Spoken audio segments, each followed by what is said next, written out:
ഈ മുസ്ലിം ലീഗ് ഒരു വലിയ നിർണായക ഘടകമാണ്. പക്ഷെ ആ ലീഗിനെ ഒതുക്കാനുള്ള ഒരു ശ്രമവും വേറൊരു ഭാഗത്ത് നടക്കുന്നുണ്ട്. എന്തായാലും ലീഗ് അവരുടെ അപ്രമാദിത്വം കാണിക്കും, അത് ഉറപ്പാണ്. അതിമോഹമാണ് മോനെ ദിനേശ്, അതിമോഹം.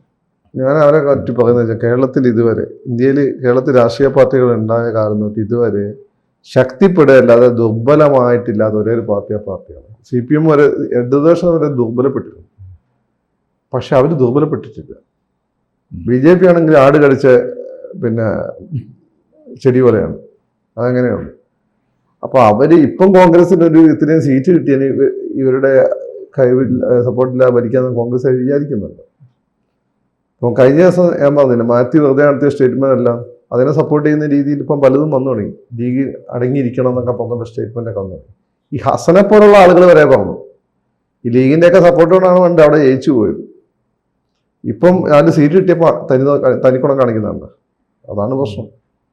ലീഗിന് മുമ്പേ വേണമെങ്കിൽ ഈ മുന്നണി വിട്ടിട്ട് LDFന് ഇവിടെ പോവുകയായിരുന്നു.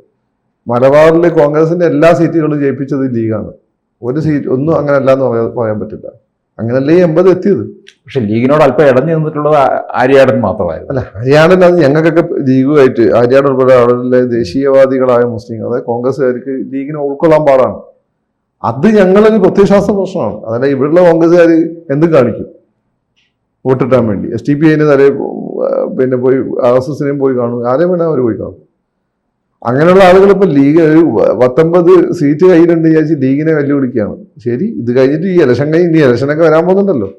ലീഗ് ഒന്നും മിണ്ടാതിരിക്കുന്ന നോക്കണ്ട. വെറുതെ അവരെ കിട്ടിച്ച് 1-8 പണി കിട്ടും. മലബാറിൽ ഇത്രയും സീറ്റുകൾ കിട്ടിയോണ്ടാണല്ലോ. അതായത് നിങ്ങൾ സെൻട്രൽ ട്രാവൻകൂർ മാത്രം വെച്ചുകൊണ്ട് കേരളം ഭരിക്കും. ഇപ്പൊ LDFന്റെ കൂടെയാണ് ലീഗ് നിന്നിരുന്നെങ്കിൽ അവരുടെ പൊസിഷൻ ഓക്കെയാണ്. പ്ലസ് അവർ വിചാരിച്ചു കഴിഞ്ഞാൽ മലബാറിലെ സീറ്റുകളൊക്കെ ജയിപ്പിക്കാൻ പറ്റും. ഒരു സീറ്റ് പോലും പുറത്തേക്ക് നോക്കേണ്ടി വരില്ല. പിന്നെ CPM അവിടെ ഇവിടെ പിണറായി കുറച്ച് സീറ്റുകളും കൂടി ജയിപ്പിച്ചാൽ കൂളായിട്ട് ഭരിക്കാം. അത് ഈ കോൺഗ്രസ്സുകാർക്ക് ഇതുവരെ മനസ്സിലായിട്ടില്ല. അതുകൊണ്ടാണ് ലീഗിനോട് കളിക്കുന്നത്.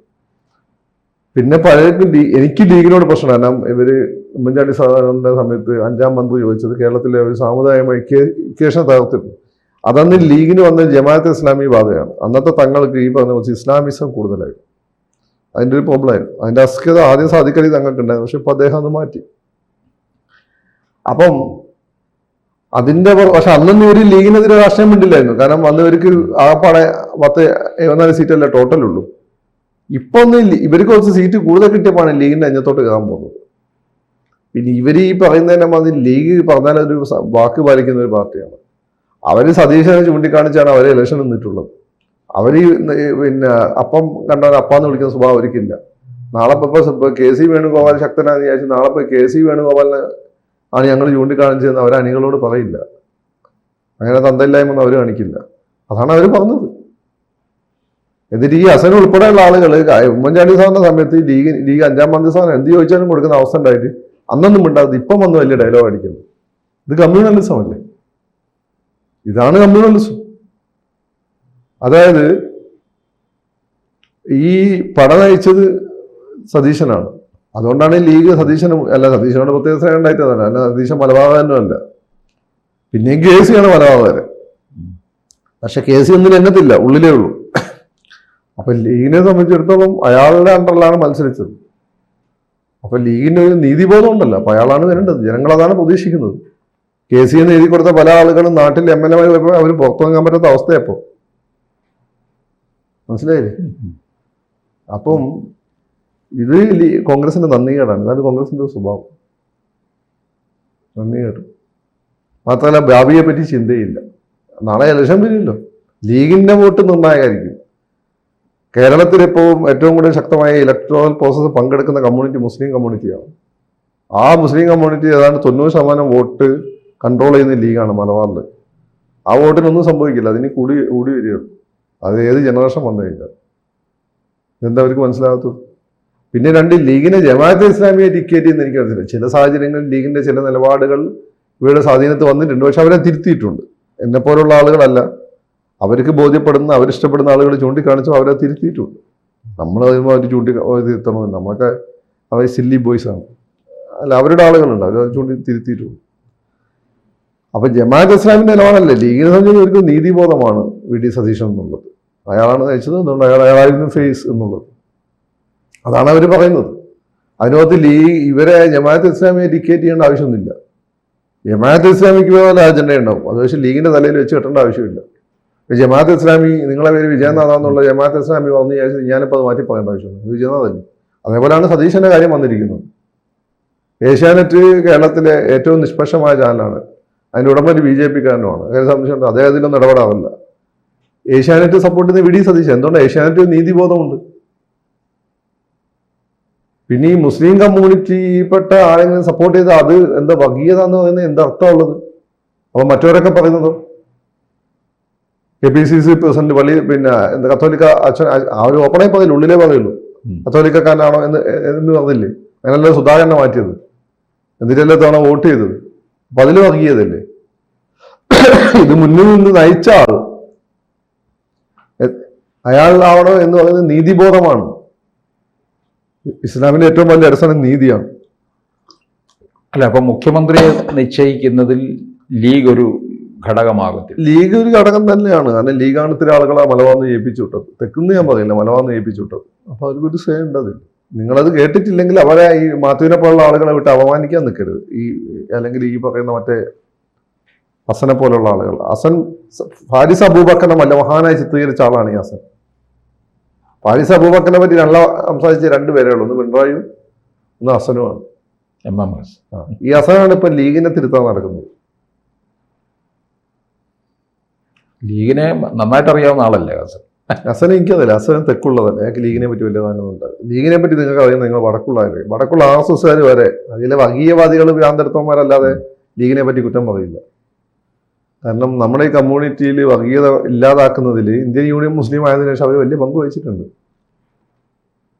ദേശസ്നേഹികളാക്കുന്നതിൽ അതിൽ വലിയ പങ്ക് വഹിച്ചിട്ടുണ്ട്. അല്ലെങ്കിൽ ഇവരൊക്കെ PDP-ന്റെ SDP-ന്റെ കൂടെ പോവുകയായിരുന്നു. പക്ഷേ UDF അധികാരത്തിൽ വന്നപ്പോൾ എല്ലാവർക്കും ഒരു വലിയ സംശയമാണ്, ലീഗ് ആയിരിക്കുമോ ഭരിക്കുക എന്നൊക്കെ.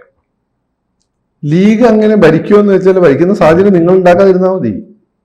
നിങ്ങൾ പിന്നെ സത്യസന്ധമായി നല്ല രീതിയിൽ മുന്നണിക്ക് നാണക്കേട് ഉണ്ടാക്കാത്ത കാര്യങ്ങൾ പോയി ലീഗിന് പ്രശ്നമൊന്നുമില്ല, അവരവരുടെ വകുപ്പ് നോക്കിയിരുന്നോളും. അല്ല, നിങ്ങളോട് വെച്ച് കൊളാക്കിയാൽ ലീഗ് ഇടപെടും, അത് സ്വാഭാവികമാണ്. കാരണം അവർ കൂടിയല്ലേ നാണക്കേട്. അവരല്ലേ ഈ ബാക്ക് ബോണായി നിന്നത്, അവരല്ലേ. നമ്മൾ രാഷ്ട്രീയത്തിൽ എപ്പോഴും വേണ്ടതെന്ന് വെച്ചാൽ ജനങ്ങളുടെ ഒരു പൾസാണ്. ഞാനെപ്പോഴും രാഷ്ട്രീയത്തിൽ ഞാൻ വളരെ ഡിസപ്പോയിന്റഡ് ആയത് അങ്ങനെയാണ്. അതായത് VS-ന്റെ പിന്നാലായിരുന്നു ജനം. പക്ഷെ VS-ന് മുഖ്യമന്ത്രിയായപ്പോൾ അദ്ദേഹത്തെ കയ്യും കാലും കെട്ടിയിട്ട് കളഞ്ഞു. അദ്ദേഹത്തെ തുടർഭരണം കിട്ടുന്നത് ജനങ്ങൾ ആഗ്രഹിച്ചു, പക്ഷെ വെട്ടിക്കളഞ്ഞു. എനിക്ക് VS-നോട് സ്നേഹം ഉണ്ടായിട്ടല്ല, പക്ഷെ ജനത്തിന്റെ ആഗ്രഹം അതായിരുന്നു. അത് പിന്നെ ഉമ്മൻചാണ്ടി സാറാണ് പിന്നെ എങ്ങനെ വന്നത്. പക്ഷെ അദ്ദേഹത്തിന് ഭൂരിപക്ഷം ഉണ്ടായിരുന്നില്ല. ഉമ്മൻചാണ്ടി സാറിന് പക്ഷെ ഒരു പരിധി കൂടുതൽ ശക്തമായ നിലപാടെടുക്കാൻ പറ്റും. പിന്നെ പിണറായിയാണ് വന്നത്. പിണറായി ചില വിഷയങ്ങൾ അങ്ങനെ നിലപാടെടുത്തു, ചില വിഷയങ്ങൾ അദ്ദേഹത്തിന്റെ നിലപാട് അപ് ടു ദ മാർക്ക് വന്നിട്ടില്ല. ഇപ്പം മലയാളികൾ ആഗ്രഹിക്കുന്നത് സതീശനെയാണ്. അത് സതീശൻ മുന്നിൽ നയിക്കുക, അയാൾ പറഞ്ഞതൊക്കെ ശരിയായതുകൊണ്ടാണ്. അപ്പൊ അത് തന്നെയാണ് ഈ നീതിബോധം എന്ന് പറയുന്നത്. പോർച്ചുഗീസുകാർ വന്ന് സാമൂതിരിയാണ് വന്ന് ഇനി അറബികളായിട്ട് കച്ചവടം ചെയ്യുന്നത്. അപ്പൊ നമുക്ക് അവിടെ ഒരു നീതിബോധമുണ്ട് നായന്മാർക്ക്. നമുക്ക് അവിടെ പൊതുവെ നായന്മാർക്ക് നീതിബോധമുള്ള ആളുകളാണ് നായന്മാർ. അല്ലാത്തവന്മാർ നമ്മൾ ഓഞ്ഞവന്മാരെന്ന് പറയും. അപ്പം സാമൂതിരി പറഞ്ഞതെന്ന് വെച്ചാൽ അത് ശരിയല്ലല്ലോ. അവരെ ഇത്രയും കാലം നമ്മൾ കച്ചവടം നടത്തുന്നതല്ലേ. നിങ്ങൾ കച്ചവടം നടത്തിയോ, പക്ഷെ അവരായിട്ട് കച്ചവടം നിർത്താൻ പറ്റില്ല. അതിനാണ് ഈ പോർച്ചുഗീസുകാർ സാമൂതിരിനെ ആക്രമിച്ചത്. അങ്ങനെയൊരു കുഞ്ഞാനി വരക്കാരൊക്കെ ഉണ്ടാവുന്നത്. അപ്പൊ നീതിബോധം വളരെ പ്രധാനപ്പെട്ടതാണ്. നമ്മുടെ സമൂഹത്തിൽ നീതിബോധം വളരെ പ്രധാനപ്പെട്ടത്. ഇസ്ലാം എന്ന് വെച്ചാൽ ഏറ്റവും കൂടുതൽ ഇമ്പോർട്ടൻസ് കൊടുക്കുന്നത് നീതിബോധത്തിനാണ്. ഇസ്ലാമിന് ഏറ്റവും കൂടുതൽ ഇമ്പോർട്ടൻസ്. ഇന്ത്യൻ സൊസൈറ്റിയുടെ പ്രധാനപ്പെട്ട സ്വഭാവം നീതിബോധമാണ്. അപ്പോൾ ആ നീതിബോധത്തിന്റെ പുറത്താണ് ഈ വി.ഡി. സതീശന്റെ പേര് പറയുന്നത്. അങ്ങനെ പറയാതിരിക്കാൻ ലീഗിന് പറ്റില്ല. അത് നിങ്ങൾ പുറത്തിറങ്ങുമ്പോൾ നിങ്ങൾ സതീഷ് ഈ കേസി വലിയ ആളൊക്കെ ആയിരിക്കും, പക്ഷെ ജനങ്ങൾക്ക് അത് അറിയില്ല. അതിലെ കേസി ആ രീതിയിൽ വരേണ്ടിയിരുന്നു. ഇത് കേസി ഒരുമാതിരി CPM-ൽ എങ്ങനെയാണോ പിണറായി പണ്ട് പാർട്ടി പിടിച്ചത്, അതേപോലെ ഇദ്ദേഹം പാർട്ടി പിടിക്കുന്നു എന്ന ഫീലാണ് ഉണ്ടാകുന്നത്. കോൺഗ്രസിന്റെ CPM മൂവ്മെന്റ് എന്ന് വേണമെങ്കിൽ പറയാം. അതാണ് ഇതിൻ്റെ ഒരു വലിയൊരു പ്രശ്നം. അതുകൊണ്ട് ലീഗിനോട് നിങ്ങൾ എന്ത് കളിച്ചാൽ ലീഗിന് ഒരു പ്രശ്നമില്ല. ലീഗിന്റെ വോട്ടും അവരുടെ സീറ്റുകൾ ഇൻടാക്റ്റ് ആണ്. അതിനിവിടെ ടേക്കേഴ്സും ഉണ്ട്. കോൺഗ്രസ് ചിലപ്പോൾ CPM ഉണ്ട്. ഇനി ഇവർക്ക് രണ്ടായിട്ട് ഒത്തുപോകാൻ പറ്റി BJP ഒന്ന് കെട്ടിപ്പിടിച്ചുകൊണ്ടു. ഇവരൊന്ന് ജസ്റ്റ് ഒന്ന് കൈവോക്കിയാൽ മതി. അതാണ് അപ്പൊ അതുകൊണ്ട് ഇപ്പോ ലീഗിന്റെ സപ്പോർട്ടോട് കൂടി കുറച്ച് മന്ത്രിസ്ഥാനം കിട്ടി, അല്ല കുറച്ച് സീറ്റുകളൊക്കെ കിട്ടിയെന്ന് വിചാരിച്ചിട്ട് ലീഗിനെ അങ്ങോട്ട് ആക്കാൻ പോയി കഴിഞ്ഞാൽ ഈ കോൺഗ്രസ്സുകാരന് UP-ലെയും ബീഹാറിലെ അവസ്ഥയാവും.